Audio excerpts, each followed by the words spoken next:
All right, I think we're ready to get started. So thank you again, everyone, for joining us today. Today we're going to be talking about preparing your campus to help ensure student and faculty safety.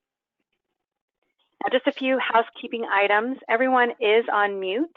If you have any questions, please feel free to enter them into the questions or chat sections, and we will answer those at the end of the webinar.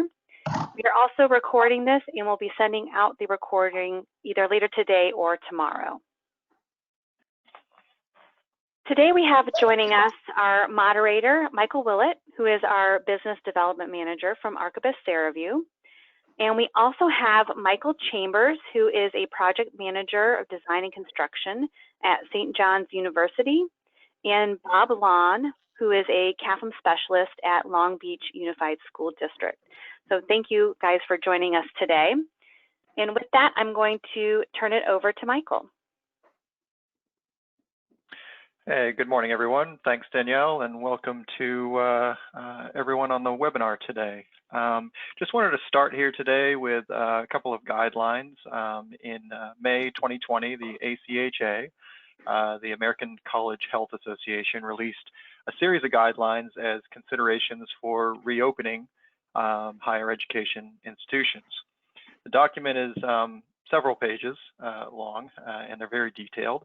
So we took that opportunity and pulled out a couple of what we believe to be relevant bullet points that sort of relate to our discussions today with our presenters.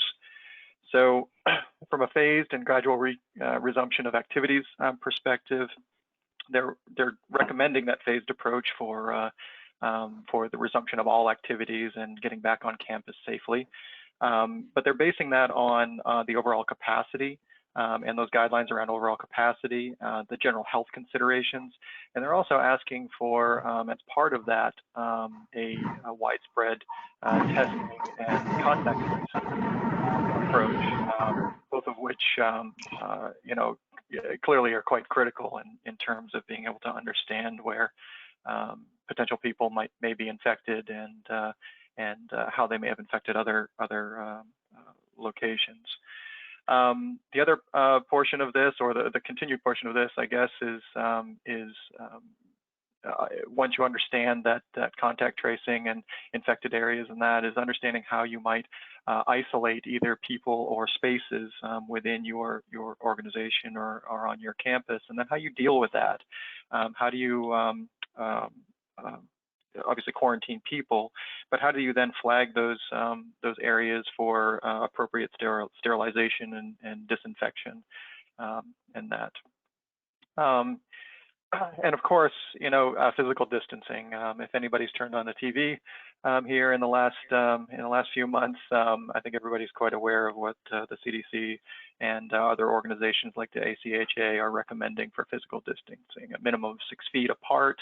If you can't be 6 feet apart, they're recommending physical barriers between people to mitigate the transmission of particulates, you know, between individuals and mitigate the spread of the disease. So, thanks. For facility considerations, again, this is from the same document. The link is actually at the bottom of the document there. If anybody would like to read the entire thing, it is several pages long, and as I said before, quite detailed. It's a great document to read.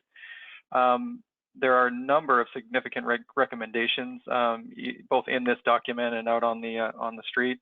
So again, here we've just highlighted a few of these, and you know, of course, you know, maintaining 6 feet between workstations and workers, using plexiglass or other barriers, you know, in between if you can't maintain that 6 foot distance.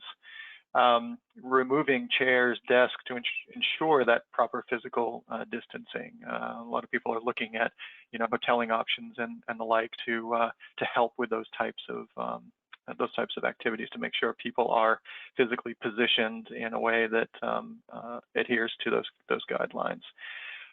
Providing hand sanitizer at all entrances and high traffic areas. Again, this is just a mitigation technique, monitoring and securing PPE. I know we've had some struggles in this country around getting access to PPE and getting that distributed.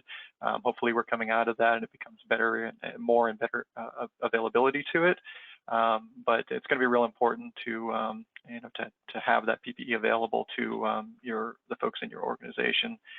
And then the last one is an area I think we can really help in from an Archibus and Ceraview perspective is enhanced cleaning in all these common areas. How do you identify, as I said a moment ago, how do you identify those contaminated areas and track and manage all of those activities that go along with disinfecting those areas so that they can be brought back into your inventory for use. All of these things are significant considerations for the facility staffs on your campuses. It's things that they're not used to having to deal with, and I can imagine many of you on the webinar today are having some pretty significant discussions around all of this as we go forward and try to bring people back on campus in a safe and effective way.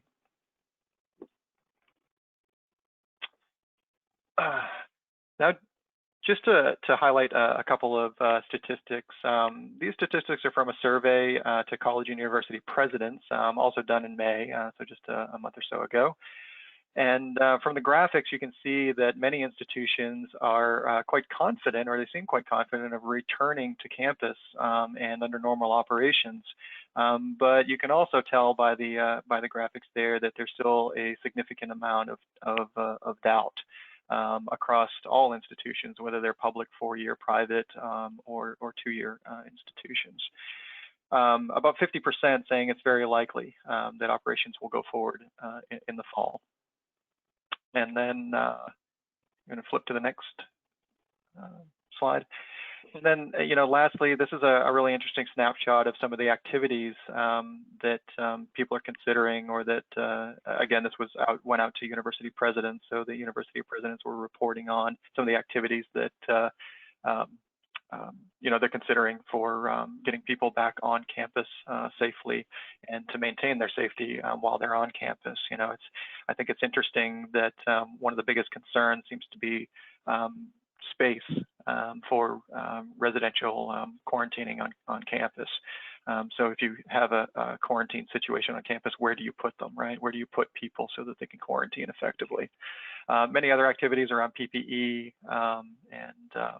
and testing and screening and that as well. But it's just interesting to me that the vast majority are very concerned about space. And with that, I'd like to turn this over to Michael Chambers with St. John's University.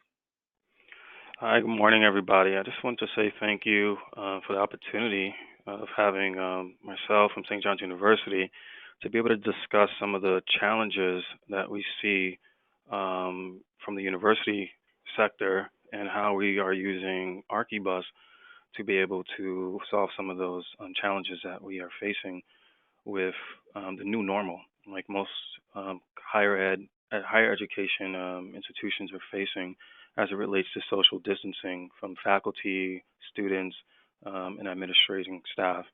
So some of the challenges that we are facing as a university are as follows. How can a university reduce its classroom capacity to meet new social distancing measures?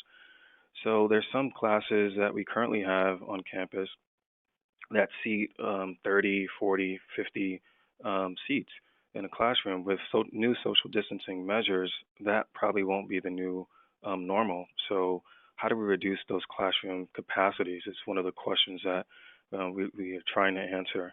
How can the university identify additional classroom and online spaces? So with the reduce of classroom capacities to meet social distancing measures, we have to look into additional classroom spaces on campus. And then with certain students taking online classes, also we need to be able to look into additional spaces for online learning and in-person classroom, because some students may be taking online classes and also in-person classes at the same time. So we are looking into more additional spaces for online learning. Where/how many social distancing hotspots are on campus? We have hundreds of different workstations. We have shared offices between faculty and some administrating staff. The new normal, we probably won't be able to have 2 people per office. So we need to be able to quickly identify certain areas that are hotspots. There are workstations that are in close quarters next to each other. So we would need to be able to quickly identify where those areas are in the various buildings we have on campus. That's another challenge that we have. Another challenge that we have is how can a university reopen safely and adhere to new social distancing measures in areas that are at capacity pre-COVID-19. So we have many different departments on campus that are pretty much at capacity. Many offices are filled, workstations are filled within that department. So how can we create a new social distancing, spreading out those individuals when most of the spaces are at capacity? So I want to switch over and talk about some of the solutions that we are using with Archibus to be able to create a new normal with social distancing measures in place. So the reduction of the classroom capacity, we're able to use the new LIPS command within Archibus to be able to identify the maximum amount of seats we can have per classroom that meets the new social distancing guidelines. So it's not enough to be able to assume a 1/3 assumption that we're going to reduce our seat count by 1/3. It's not enough because some of the classrooms that we have on campus are larger than others. Some have columns in the way that would affect the layout. So by using the LIPS command, we can easily be able to see which seats in certain classrooms create a conflict, a hotspot with the social distancing measures, and we can modify our layout accordingly to get a true seat count based off the new social distancing measures per classroom, which is very helpful with our other departments as we plan which classrooms meet where. The next concern was identifying additional classroom space in online learning. So in the Space Console, we can identify all the common spaces that we have on campus. So some of the common spaces that we have on campus where people were meeting pre-COVID-19, that probably won't be happening this coming fall. So we can be able to identify those spaces, determine if the size or the existing infrastructure, electric, HVAC, things of that nature are in place, and if it meets our classroom/online learning demands. The next challenge that we had was social distancing hotspots on campus. So also by using the LIPS command within Archibus, we can easily see where or how many workstations violate the social distancing measures. By using the LIPS command, we're able to put a 6-foot radius circle over the different workstations, and we're able to see which ones have potential conflicts and which ones don't. One of our greater challenges, which we're actually working, every day right now, as in New York area, we're certain employees are starting to come back and at different phases, is trying to work with the different departments that are at capacity, so they don't have any free space. How do we spread out these different employees? So within Archibus, it allows us to classify certain spaces as essential, reservable, and work shifts, which allows us to provide a shift schedule for departments that are at capacity. So we can be able to meet with the different departments and determine who is essential, who needs to be there 4 times out of the week or maybe every day. We can identify certain spaces that we may have on campus, maybe they're student worker spaces, as reservable. So if somebody needs to come back to the office for something urgent, they can be able to sit in those different spaces as touchdown spaces just for that day or maybe for a set amount of hours. And then we can be able to create a work shift. So maybe Monday through Wednesday, certain individuals come, Tuesday and Thursday, the other shift comes, and then these shifts could be able to rotate on Friday. So this is something that we can be able to provide to the different departments to be able to solve the need where they have certain departments that are at capacity. In closing, Archibus has been very essential in us feeling ready and prepared to bring faculty, students, and administrators back to some form of new normal, like the rest of the world and other universities are facing today. St. John's University, it's been maybe over a year since we started with Archibus, and we spent most of our time putting in, our data that we have around campus, and then we had to switch gears when COVID-19 came. And it's been very helpful that we have been using Archibus because now we're leveraging all the data that we just had. And I just wanted to be able to express to the people that are on this webinar that it's been very helpful as we prepare with the reopening. And we feel very prepared in what we're combating and answering the tough questions as to what does the new normal look like with our university. So without further ado, I want to pass the baton over to Bob Alon from Long Beach Unified Schools. And actually, sorry, Michael, before we do that, we did have one question come through. They were wondering if you had any recommendations on outside of the classrooms, maybe focusing more on the housing or office space. Yeah, so currently we haven't put most of our housing within the Archibus database at the moment, but we're looking to doing that. So one thing that we have been talking about was reducing some of the areas that we have for people per unit, maybe split that down to just one person per unit to be able to help with the new normal and pre-COVID-19. So that's one thing that we're looking into. Great, thank you so much. All right, Bob, I think we're ready for you.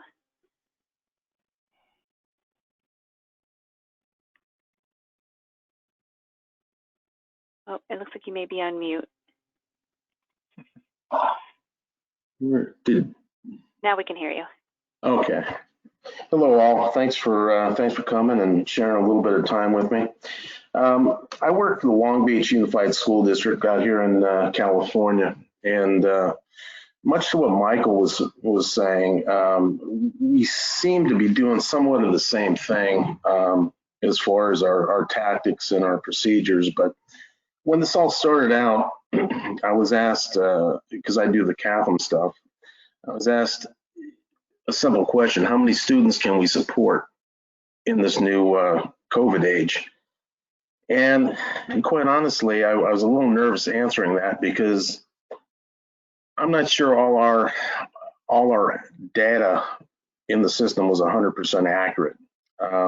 What they were really looking for when they asked that question was they wanted to get a rough number to start to evaluate how many kids, were going to come back, how many kids we could fill the seats with. So with that said, the accuracy of the data over the years, to no fault of anybody else, but sometimes we have 87 schools in our district, and to follow these schools so granularly is really a hard thing to do. So sometimes when we would pull data, it may say a classroom. It's not really a classroom anymore. They've changed it into a, I don't know, some other use, some office or some other type of use. So I was a little concerned with, with that as far as giving them the answers. So I had to take some other steps. What we did, first off, we had to figure out what is social distancing design. We had some guidelines. They were passed down. We've changed them a couple times, but we needed to start with the 6-foot diameter around each kid and start placing them into the schools.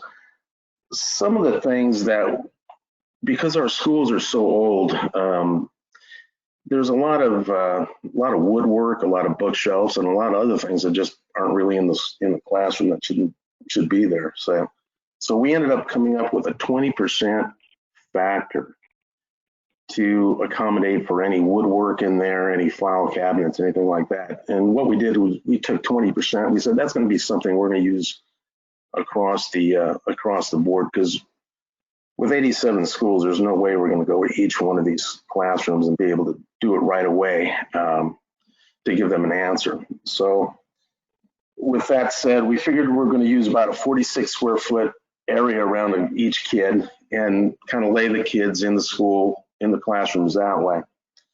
So we found out that we were going from 30 kids down to about 16 to 17. And that was the need to look for alternate space. And alternate space we termed as, you know, thinking out of the box space, maybe a cafeteria, maybe in the auditorium, you know, things like that. And that was one of the challenges to find the alternate space that was usable. The other thing that I wanted to do is I wanted to field verify the space that was used, and we'll get into that in a little bit, and I'll show you how I did that. But how I used Archibus was we ran a program to find out all the classes in the district, and then we also ran some data sets for alternate space over 100 square feet, and that gave us a whole nother list that we could look at to, you know, kind of go into the schools and see how many kids we can actually get in there. So that's kind of how we went through that. The field verification and the data I'll get to in another slide, but maybe we can go to the next slide here.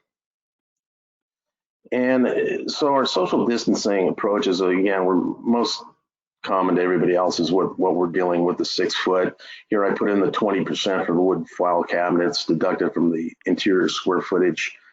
And again, we're looking for the alternate space. So let's go to the next slide, please. Oops. So when I started looking at this, you know, I was going, this looks like a sprinkler head from an irrigation system, is basically how I laid it out. Head to head, 6 foot diameters going around. And that was our first try, you know, and while it looks cool on paper, and I certainly maximized all the space that I could by that triangular pattern, we thought that setting it up in a classroom was going to be a little bit difficult. So we went more into an X and a Y type pattern. You know, we lose a little bit, but it was easier for them to set up. So in this case that I have up on the screen, I think I have them both ways, just as we're going back and forth trying to figure it out. So can you go to the next slide, please? This was the updated type of layout that we came up with. You can see it's more linear, X and a Y, and it seemed to work for pretty much all the classes, all the rooms, whether it be elementary, middle school, or high school. So that's kind of where we went with that.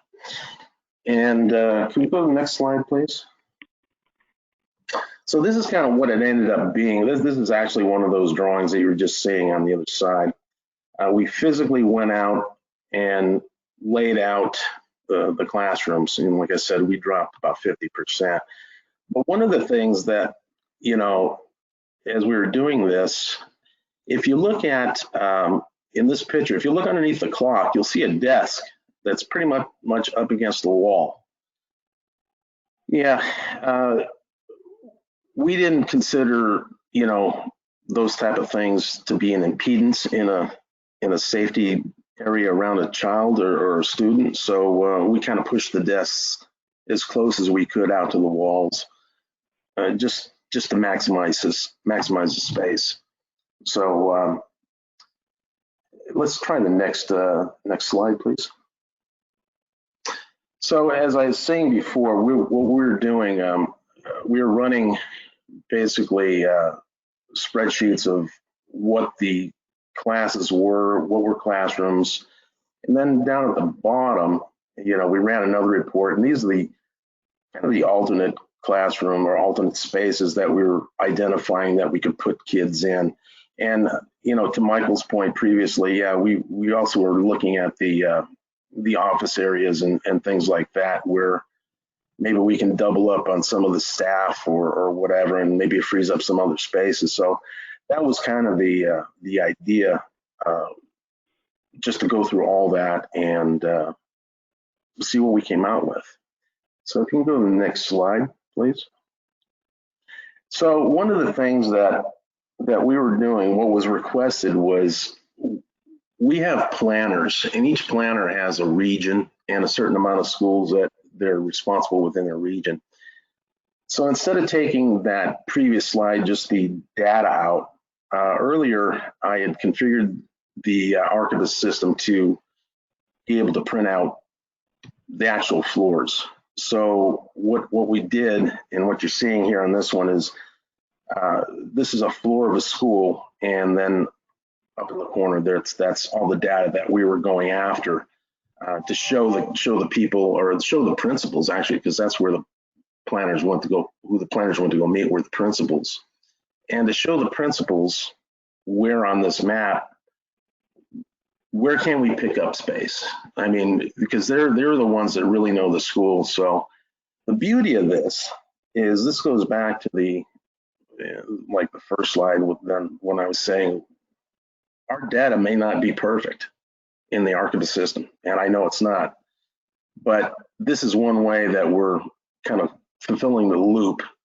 And when this stuff is, these drawings and data and all this stuff are now coming back to me with corrections and things like that. So I was able to, I'll be able to update my existing data to what's currently out there.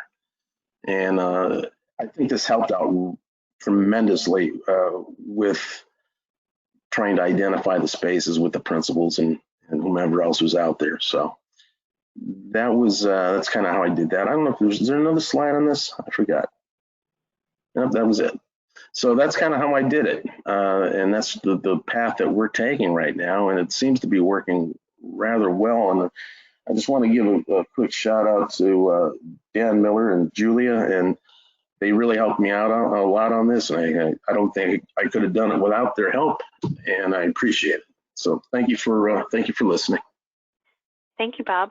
And I think we actually had a couple of questions that came in for you.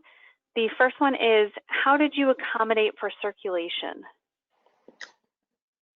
I tried to keep a walkway, a minimum walkway of 3 to 4 feet around the, and by circulation, meaning in and out. So I was trying to keep about a 3 or 4 foot path around the perimeter of the chairs and such. So that's how I dealt with that. Okay, great. And the other one was, who will be responsible for setup and breakups? Well, we have a whole, if you're talking about the initial setups, that's what we're doing right now. In the summer right now, we've asked all the teachers to leave and they left last Friday, I believe. So right now it's going to be the initial setup, much like that one of the photos that you saw on the slide deck. They're going to be setting it up. What happens after that, I don't know. To be honest with you, I'm not sure who's going to be responsible for replacing the desks in the exact positions. I would assume it's going to be a teacher or whoever's running the class or that whatever discipline they're doing. Great, thank you. Mm-hmm. Now I think we have some just general questions for both you, Bob, and Michael. So if either one of you want to jump on these, that would be great. So the first one is your school system expecting all kids to be back to school at the same time, or are you going to stagger your schedules? You want to do this one, Mike, or you want me to take it? I'll take it. At the moment, since we're college university, fall semester is coming up. Right now, we're pretty much tallying as to how many students are returning and how many are not. So that data is being generated now, calculated now.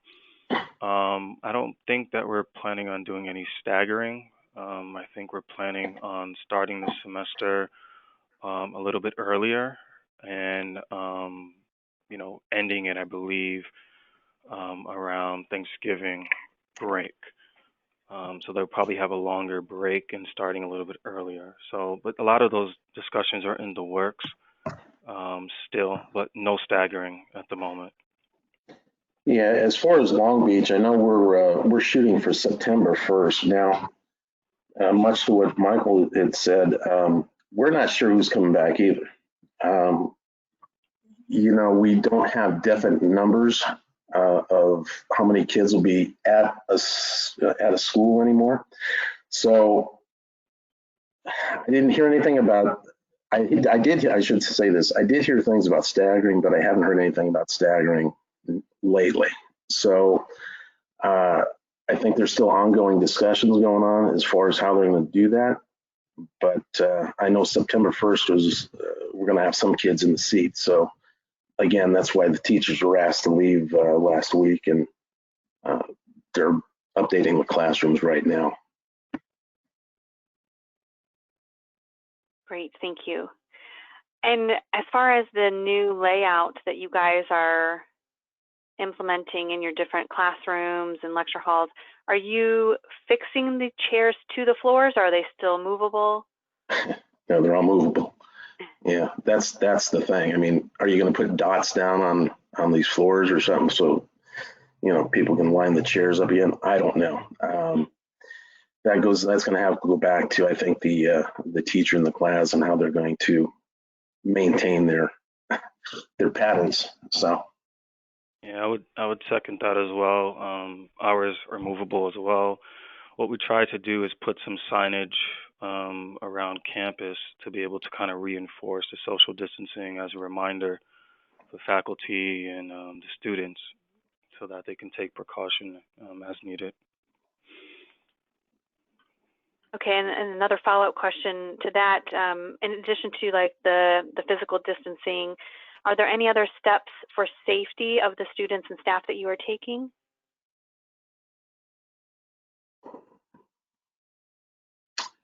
In my design, not really. I'm really not. I've been so focused on just doing these layouts. I'm not really sure, what other safety measures would be going in for the teachers or any of those other students. So I really can't answer that at this point. So one thing that we are trying to do to create some more safety measures is, for example, there's some workstations where we have receptionists, high traffic areas where some employees sit, and they're essential and they need to sit in their certain area. We're creating plexiglass to put around their workstations to give some extra protection. As it relates to students, we're looking into having some disinfection wipes being placed in some of the classrooms, hand sanitizer stations at certain areas to be able to help with the safety measures as students and faculty come back to campus. I do have one comment on that. One of the things that they are talking about is for the students and such is most of the schools have cafeterias, right? So what they're actually talking about now is just delivering food to the classroom. In other words, the student's not going to be getting up to go to the cafeteria to eat. They're going to be eating at their desks. That's really the only thing I've heard, other than what Michael just said about hand sanitizer in the classes and stuff. That's a given. But that's the only thing I heard that would be a little different. Yeah, that's really interesting. But the problem is, we don't know. One of the things is, we don't know if we even have enough vendors out here in Long Beach to be able to do that, to actually, provide. Because, like I said, we have 87 schools. That's a lot of meals, a lot of kids. So I don't even know if it's even doable just by resource standards. Right. Yeah. So a lot to think about for that Mm-hmm. to actually make it happen. Yeah, really. All right, great. Looks like we need to have a few more questions here. So in addition to the space console, I guess within Archibus, are you looking at any other applications such as the health and safety application? Me, I am not. I'm still buried in this part. So I don't know, I would maybe. say that. Sorry, Bob. No, Go ahead. I'm done. I'm done. Okay. That is something that we looked into, but we have been so inundated with trying to get everybody back onto campus and create a social distancing environment that we haven't proceeded with the Archibus health and safety module at the moment. Gotcha. But Okay, it's something that we are looking into. great. And I guess kind of related to that, there was a question about, are you doing anything to manage cleaning activities of infected spaces, or like training your faculty and staff on how to comply with new programs related to COVID? Actually, Go ahead, man. sorry. Actually, our facilities team is looking into different cleaning solutions that can be able to clean surfaces. We're actually using the Archibus platform to be able to see some spaces that are heavily utilized, and give that information over to the facilities department so that they can efficiently clean certain areas. So, like, let's say the print rooms, the cafeteria areas, faculty cafeterias, things of that nature, as high touch points. So for the facilities team to go by and clean. So that's something how we're leveraging the data that we have in Archibus. As far as ours, I'm sure that that's going on right now. Again, I know there's some special training going on with the plant managers of how to deal with it, what to clean, how to clean, what to use. But again, that's to what Michael said. We are just so inundated and just trying to get the find the number of people we can actually place and sit down and get them in seats. So I haven't had any real time into investigating any of that stuff right now. Okay, great. And I think the last question here, in general, is there a new relationship or attitude or maybe responsibility between the facility and the school executives as it pertains to COVID? I guess, have you guys started working even more closely with the executives at the schools?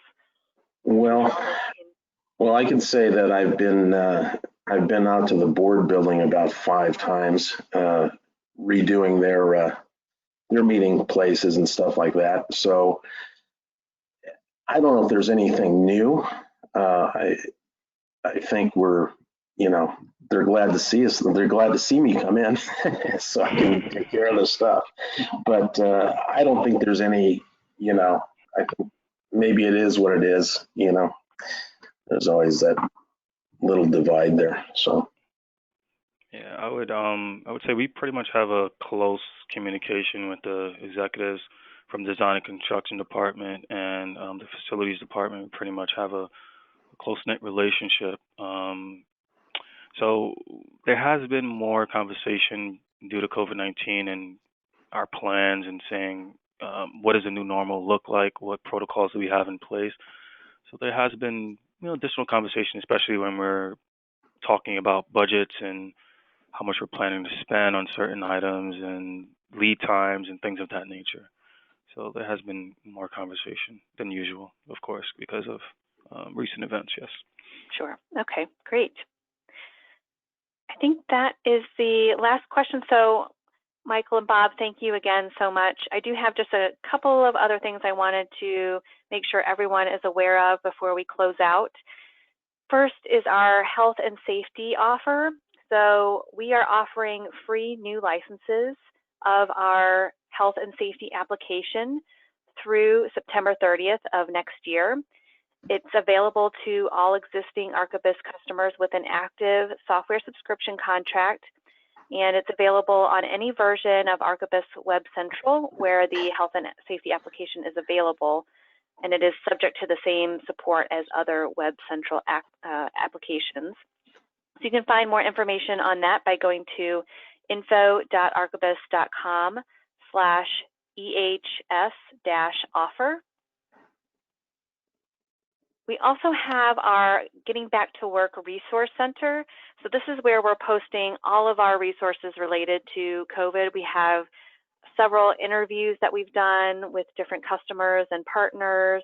We have some blog posts and other resources that we think would be really valuable to you. So if you want to check that out, you can go to info.archibus.com/back-to-work. And then finally, we have just a brief 3-question survey that will pop up after we close out this webinar. If you wouldn't mind taking just a few minutes to fill that out, we would greatly appreciate it.